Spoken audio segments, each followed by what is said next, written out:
right, let's look at this next mistake number 6. Now you have a question: 5 times 3 to the power of x equals to 225.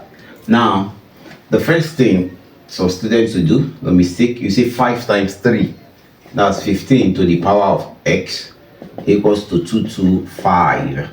Now say 15 raised to the power of what will give me 225. That's 15 to the power of 2 will give me 225. Therefore it follows that x is equals to 2.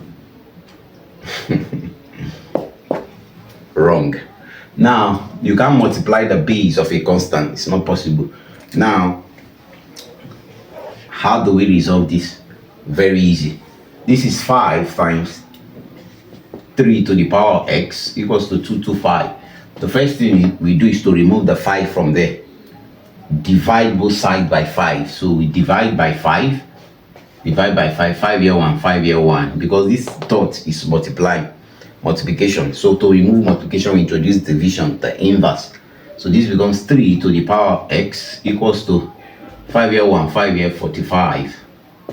45. Now 3 to the power of x is 45. How do we resolve it? If you don't have a calculator, you can do this. Is x, use your log, it equals to log 45 base 3. You can finish it up with your calculator to get your answer, but this is the answer. Our x is log 45 base 3.